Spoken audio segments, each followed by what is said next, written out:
ഇന്ന് നമ്മൾ ഡിസ്കസ് ചെയ്യാൻ പോകുന്നത് എന്താണ് എ സി, എന്താണ് ഡി സി എന്നുള്ളതാണ്. നമ്മൾ മുൻപത്തെ വീഡിയോയിൽ എന്താണ് വോൾട്ടേജ്, എന്താണ് കറണ്ട് എന്ന ആ വീഡിയോയിൽ നമ്മൾ എന്താണ് കറണ്ട് എന്ന് വ്യക്തമായിട്ട് പറഞ്ഞായിരുന്നു. ഇലക്ട്രോണുകളുടെ പ്രവാഹമാണ് അല്ലെങ്കിൽ ഇലക്ട്രോണുകളുടെ ഫ്ലോയാണ് നമ്മൾ കറണ്ട് എന്ന് പറയുന്നത്. ആ വീഡിയോ കാണാത്തവരുണ്ടെങ്കിൽ ദയവായി ആ വീഡിയോ കണ്ടതിന് ശേഷം നിങ്ങൾ ഈ വീഡിയോ കാണുകയാണെങ്കിൽ നിങ്ങൾ കൂടുതൽ കാര്യങ്ങൾ മനസ്സിലാക്കാൻ പറ്റുമെന്ന് ഞാൻ പ്രതീക്ഷിക്കുന്നു. ആ വീഡിയോയുടെ ലിങ്ക് ഞാൻ ഡിസ്ക്രിപ്ഷനിൽ ഇട്ടിട്ടുണ്ട്, തീർച്ചയായിട്ടും അത് കാണാൻ ശ്രമിക്കുക. അപ്പോൾ നമ്മൾ പറഞ്ഞു കറണ്ട് എന്ന് പറയുന്ന ഇലക്ട്രോണുകളുടെ ഫ്ലോയാണെന്ന് പറഞ്ഞു. ആ വീഡിയോയിൽ നമ്മൾ കാണിച്ചിരുന്നത് ഒരു ബാറ്ററി വെച്ചിട്ടുള്ള എക്സാമ്പിളായിരുന്നു. ബാറ്ററി വയ്ക്കുമ്പോൾ അതിനകത്ത് ഇലക്ട്രോണുകളുടെ ഫ്ലോ ഉണ്ടാകും. ഇലക്ട്രോണുകളുടെ ഫ്ലോ എപ്പോഴും ഒരു പോയിന്റിൽ നിന്ന് മറ്റൊരു പോയിന്റിലോട്ടായിരിക്കും. ഒരിക്കലും അതിൻ്റെ ഫ്ലോ റിവേഴ്സായിട്ട് വരുന്നില്ല. റിവേഴ്സായിട്ട് വരണമെന്നുണ്ടെങ്കിൽ നമ്മൾ ബാറ്ററി റിവേഴ്സായിട്ട് വെക്കണം. അങ്ങനെ ആകുമ്പോൾ മാത്രമേ ഫ്ലോ റിവേഴ്സായിട്ട് വരുന്നുള്ളൂ. അപ്പോൾ നോർമൽ കണ്ടീഷനിൽ ഒരു ഡയറക്ഷനിൽ മാത്രമാണ് കറണ്ട് ഫ്ലോ ആയിരുന്നത്. അങ്ങനെ കറണ്ട് വൺ ഡയറക്ഷനിൽ യൂണിറ്റ് ഡയറക്ഷനിലായിട്ട് ഫ്ലോ ചെയ്യുന്ന കറണ്ടിനെയാണ് നമ്മൾ ഡി സി എന്ന് പറയുന്നത്, അതായത് ഡി സി ഡയറക്റ്റ് കറണ്ട്. ഇനി എ സി എന്താണെന്ന് വെച്ച് കഴിഞ്ഞാൽ ഇലക്ട്രോണുകളുടെ ഫ്ലോ തന്നെയാണ്, പക്ഷേ ഇവിടെ ഇലക്ട്രോണുകളുടെ ഫ്ലോ എപ്പോഴും ഡയറക്ഷൻ ചേഞ്ച് ആയിക്കൊണ്ടേയിരിക്കും. അതായത് ബാറ്ററിയുടെ പൊളാരിറ്റി ഒരിക്കലും ചേഞ്ച് ആവുന്നില്ല, അതുകൊണ്ട് വൺ ഡയറക്ഷനിലാണ് വരുന്നത്. എന്നാൽ എ സി വോൾട്ടേജ് സോഴ്സിലാണ് ഇത് കണക്ട് ചെയ്തിരിക്കുന്നതെന്നുണ്ടെങ്കിൽ എപ്പോഴും അതിൻ്റെ പൊളാരിറ്റി ചേഞ്ച് ആവുന്നതുകൊണ്ട് തന്നെ അതിൻ്റെ ഫ്ലോ എപ്പോഴും ചേഞ്ച് ചെയ്തുകൊണ്ടേയിരിക്കും. അതിൻ്റെ ഡയറക്ഷൻ എപ്പോഴും ആൾട്ടർനേറ്റ് ആയിക്കൊണ്ടേയിരിക്കും, ആൾട്ടർനേറ്റിൽ ചേഞ്ച് ചെയ്തുകൊണ്ടിരിക്കും. ഇതിനെയാണ് എ സി ആൾട്ടർനേറ്റിംഗ് കറണ്ട് എന്ന് പറയുന്നത്. ഇനി നമുക്ക് കൂടുതൽ വിശദമായിട്ട് മനസ്സിലാക്കാം. ഇവിടെ ഒരു കാര്യം പ്രത്യേകം ശ്രദ്ധിക്കാനുള്ളത്, എ സി അഥവാ ആൾട്ടർനേറ്റിംഗ് കറണ്ട് അല്ലെങ്കിൽ ആൾട്ടർനേറ്റിംഗ് കറണ്ടിന് സപ്ലൈ കൊടുക്കുന്ന എ സി വോൾട്ടേജിൽ എപ്പോഴും ചേഞ്ചസ് സംഭവിക്കും. അതിൻ്റെ വാല്യൂ എപ്പോഴും ചേഞ്ച് ചെയ്തുകൊണ്ടിരിക്കും. സീറോയിൽ നിന്നൊരു മാക്സിമം വാല്യൂയിലോട്ട് വരും, പിന്നെ കുറഞ്ഞ് സീറോയിലോട്ട് വരും, പിന്നെ വീണ്ടും മാക്സിമത്തിലോട്ട് പോയിട്ട് കുറഞ്ഞു വരും. ഇതുപോലെ തന്നെ ഇതിൻ്റെ പൊളാരിറ്റി ചേഞ്ച് ആയതുകൊണ്ട് തന്നെ ഇതിൻ്റെ ഫ്ലോ എപ്പോഴും ഡിഫറൻസ് ഉണ്ടാവും, അതായത് ആൾട്ടർനേറ്റിംഗ് ആയിട്ട് ഫ്ലോ ചേഞ്ച് ആയതുകൊണ്ടിരിക്കും.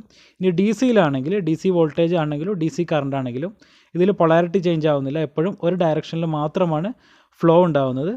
അതുപോലെ തന്നെ ഇതിൻ്റെ വാല്യൂ എപ്പോഴും സ്റ്റഡി ആയിരിക്കും. ഇനി എന്താണ് ഡി സി എന്ന് നോക്കാം. കഴിഞ്ഞ വീഡിയോയിൽ നമ്മളൊരു എക്സ്പ്ലനേഷൻ പറഞ്ഞിരുന്നു, ഒരു കറണ്ട് ഫ്ലോയുടെ എക്സ്പ്ലനേഷൻ പറഞ്ഞിരുന്നു. അതിൻ്റെ സെയിം തന്നെയാണ്. നമ്മളൊരു ബാറ്ററി വോൾട്ടേജ് സപ്ലൈ കൊടുത്തു കഴിഞ്ഞാൽ ആ ബാറ്ററി വോൾട്ടേജ് സപ്ലൈയിൽ ഡി സി വോൾട്ടേജ് സപ്ലൈ ആണ് ബാറ്ററി. ആ ബാറ്ററിയിൽ നമുക്കറിയാൻ പറ്റും അതിനൊരു പോസിറ്റീവ് പൊളാരിറ്റി ഒരു നെഗറ്റീവ് പൊളാരിറ്റി ഉണ്ടാവും. അപ്പോൾ കറണ്ട് എപ്പോഴും അതിൻ്റെ പോസിറ്റീവ് പൊളാരിറ്റിയിൽ നിന്ന് നെഗറ്റീവ് പൊളാരിറ്റിയിലോട്ടാണ് കറണ്ട് ഫ്ലോ ആവുന്നത്. ഇനി നമ്മളത് ഗ്രാഫിക്കലി റെപ്രസെൻറ്റ് ചെയ്യുകയാണെങ്കിൽ നമുക്കറിയാം, അതിൻ്റെ എക്സ് ആക്സിസിൽ ഒരു പെർട്ടിക്കുലർ ടൈം പീരീഡ് നമ്മൾ നോക്കുകയാണ്. അല്ലെങ്കിൽ വൈ ആക്സിസിൽ നമ്മൾ ഇതിൻ്റെ കറണ്ട്, ഒരു ഉദാഹരണത്തിന് ഈ സർക്യൂട്ടിൽ നമുക്ക് 1 ആംപിയർ കറണ്ടാണ് വരുന്നുണ്ടെങ്കിൽ അത് ആ വൺ മിനിറ്റ് ടൈം നോക്കുകയാണെങ്കിൽ അതിലെപ്പോഴും 1 മിനിറ്റിൽ അത് 1 ആംപിയർ തന്നെ ആയിരിക്കും കറണ്ട് ഫ്ലോ. കറണ്ടിൽ വ്യത്യാസം വരുന്നില്ല. അത് പോസിറ്റീവ് ക്വാഡ്രൻറ്റിലാണ് വരുന്നത്, കാരണം അതെപ്പോഴും ഒരു പോസിറ്റീവ് ഫ്ലോ മാത്രമേ ഉണ്ടാവുന്നത്, അതിൻ്റെ റിവേഴ്സ് ഫ്ലോ ഉണ്ടാവുന്നില്ല. അതുകൊണ്ട് തന്നെ അത് പോസിറ്റീവ് ഡയറക്ഷനിൽ വരുന്നു. അതാണ് ഡി സി കറണ്ട് എന്ന് പറയുന്നത്. ഇനി എ സി കറണ്ട് എന്താണെന്ന് നോക്കാം. എ സി കറണ്ടിൽ നമ്മൾ വോൾട്ടേജ് സപ്ലൈ കൊടുക്കുന്നത് ഒരു എ സി വോൾട്ടേജ് സപ്ലൈ ആണ്. ഒരു ഉദാഹരണത്തിന് നമ്മളെ വീട്ടിലെ പവർ സോക്കറ്റുകളിലെല്ലാം എ സി വോൾട്ടേജ് സപ്ലൈ ആണ് ലഭിക്കുന്നത്. അതുകൊണ്ട് തന്നെ എ സി വോൾട്ടേജ് സപ്ലൈ ലഭിക്കുന്ന ഏതെങ്കിലും ഒരു പ്ലഗിൽ നമ്മൾ ഈ ലോഡ് കണക്ട് ചെയ്ത് കഴിഞ്ഞാൽ ഇവിടെ എ സി വോൾട്ടേജ് സപ്ലൈ വന്നു കഴിഞ്ഞാൽ എന്താ സംഭവിക്കുന്നത് വെച്ച് കഴിഞ്ഞാൽ ഇവിടെ എ സി വോൾട്ടേജ് സപ്ലൈയുടെ പൊളാരിറ്റി എപ്പോഴും ചേഞ്ച് ചെയ്തുകൊണ്ടിരിക്കും. അതായത് ഒരു സമയത്ത് പോസിറ്റീവ് ഉള്ള ഭാഗം പിന്നീട് നെഗറ്റീവ് ആയിരിക്കും, അങ്ങനെ എപ്പോഴും ഓൾട്ടർനേറ്റ് ആയിട്ട് ചേഞ്ച് ചെയ്തുകൊണ്ടേയിരിക്കും. ആ സമയത്ത് കറണ്ട് ഫ്ലോയും അതുപോലെ തന്നെ ചേഞ്ച് ചെയ്തുകൊണ്ടേയിരിക്കും. ഇനി നമ്മൾ ഗ്രാഫിക്കലി ഇതിൻ്റെ കറണ്ട് ഫ്ലോ റെപ്രസെൻറ്റ് ചെയ്യുകയാണെങ്കിൽ ഇവിടെ ഒരു സീറോ വാല്യൂവിൽ നിന്നും കൂടി അതിൻ്റെ മാക്സിമം വാല്യൂവിലോട്ട് എത്തും, വീണ്ടും അത് സീറോ വാല്യൂവിലെത്തും, തിരിച്ച് നെഗറ്റീവ് ക്വാഡ്രൻറ്റിൽ അതായത് റിവേഴ്സ് ഫ്ലോയിൽ വീണ്ടും അത് മാക്സിമം വാല്യൂവിലോട്ട് എത്തും, തിരിച്ച് അത് സീറോ ആയിട്ട് മാറുകയും ചെയ്യും. ഇങ്ങനെ ഒരു സൈനസോയിഡൽ വേവ് ഇവിടെ ഫോം ചെയ്യും. ഇങ്ങനെയാണ് അത് എ സി വോൾട്ടേജിനെ നമുക്ക് ഗ്രാഫിക്കലി റെപ്രസെൻറ്റ് ചെയ്യുന്നത്.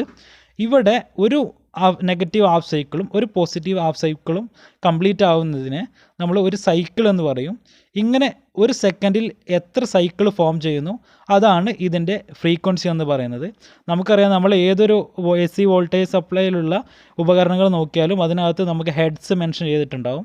50 ഹെഡ്സ് ആണ് ഇന്ത്യയിലുള്ള ഇലക്ട്രിക് സപ്ലൈയുടെ ഫ്രീക്വൻസി.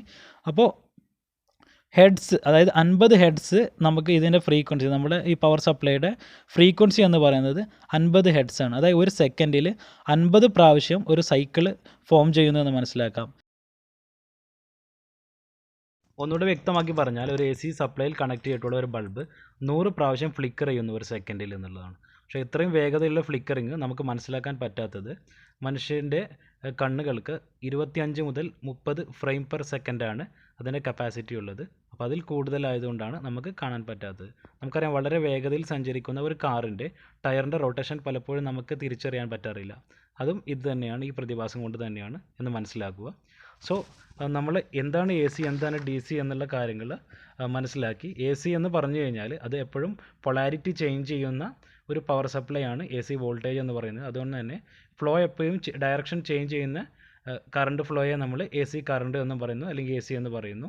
സോ അതുകൊണ്ട് തന്നെ ഈ ഡയറക്ഷൻ ചേഞ്ച് ചെയ്യുന്നതുകൊണ്ട് തന്നെ ACക്ക് ഫ്രീക്വൻസി ഉണ്ട്. ഫ്രീക്വൻസി എന്ന് പറയുന്നത് ഒരു സെക്കൻഡിൽ എത്ര സൈക്കിൾസ് ആണോ അതിനെയാണ് ഒരു ഫ്രീക്വൻസി എന്ന് പറയുന്നത്. ഇന്ത്യയിൽ നിലവിലുള്ള ഫ്രീക്വൻസി എന്ന് പറയുന്നത് 50 ഹെഡ്സ് ആണ്. AC ജനറേറ്റർ സപ്ലൈ നമുക്ക് AC വോൾട്ടേജിന് ഒരു ഉദാഹരണമായിട്ട് പറയാം. അതുപോലെ തന്നെ DC എന്ന് പറയുന്നത് പൊളാരിറ്റി ചേഞ്ച് ചെയ്യാത്ത വോൾട്ടേജ് സപ്ലൈക്കാണ് നമ്മൾ DC വോൾട്ടേജ് എന്ന് പറയുന്നത്. അത് യൂണി ഡയറക്ഷനിലായിട്ട് ഒരു ഡയറക്ഷനിൽ മാത്രം സഞ്ചരിക്കുന്ന കറണ്ട് ഫ്ലോയെ നമ്മൾ DC കറണ്ട് എന്ന് പറയുന്നു. ഇവിടെ പൊളാരിറ്റി ചേഞ്ചിങ് ഇല്ലാത്തത് കൊണ്ട് തന്നെ ഇവിടെ ഫ്രീക്വൻസി ഇല്ല. DCക്ക് ഇവിടെ ഫ്രീക്വൻസി 0 ആണ്. ബാറ്ററി പവർ സപ്ലൈ അതുപോലെ തന്നെ സോളാർ പവർ സപ്ലൈ എല്ലാം DCക്ക് ഉദാഹരണങ്ങളാണ്.